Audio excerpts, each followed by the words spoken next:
శ్రీకృష్ణ రాయబారము నాటకంలో central scene అనగా రాయబారం సీనులో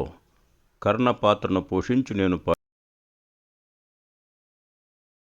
కుంభ సంభవ ముదిమీచే మది తప్పిన గాంగేయునితో పాటు నీకును మతిపోయనాయమి లేకున్నా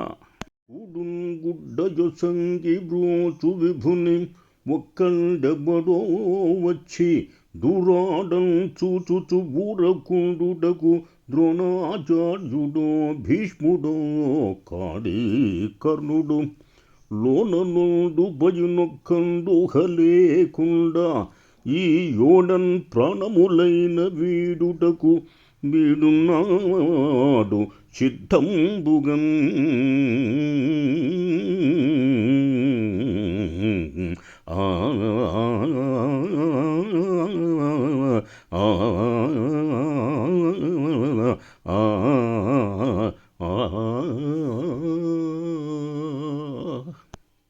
నిరభిమాన బ్రాహ్మణ కుల సార్వభౌమ లక్షణ మాత్ర పరిజ్ఞాత ధనుర్వేదసార ఆచార్య పుత్ర కథనం చేయబచ్చిరని కందీది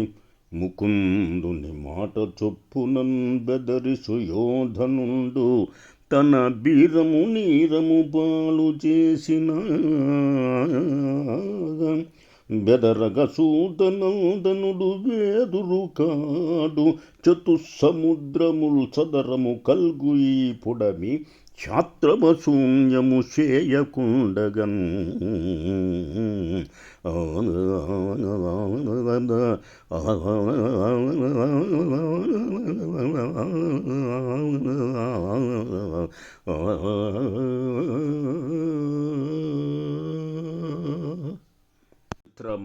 ఈ ముదుసలి మహారాజు మాటలు విని నా మనసు విరుగుననియా ఇట్టి అశ్లీల వాక్యములాడుకొనుచున్నావు. చాలు చాలు, ఇన్నాళ్ళు మైత్రి కావించిదివి కాని ఈ కన్నుని మనోనిశ్చయ మెరుంగవైతివి. చూడు,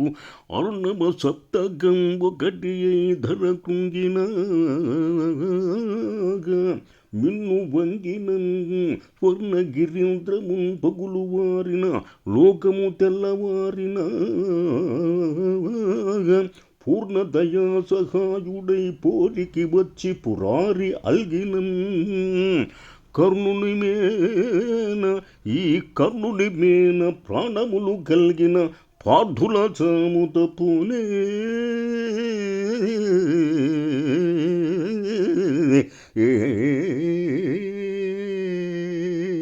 చిత్రమా మిత్రుండనగు నాకు సైతము లజ్జాకరముగు కృత్యమునర్చుచుంటివే.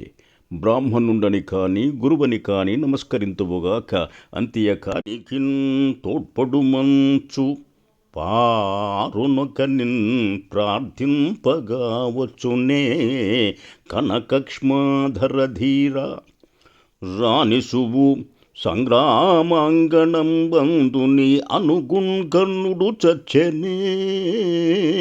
ఇటుల దైన్యం బంద నీకేలా ఆవెనుకం దైన్యమే చెందెదో రిపులతో పెంపేది సంధింతువు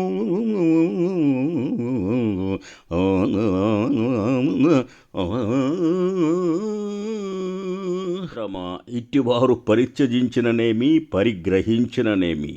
హస్తిపుర సార్వభౌమ చాలు జాలును పేరు చూడ ధనురాచార్యాంకదు ఆలంబులో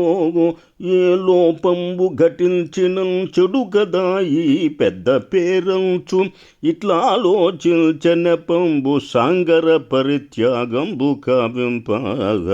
జంఖేల పోరికి వీరు తోడుపడువారే ఎంచు ఆశించితే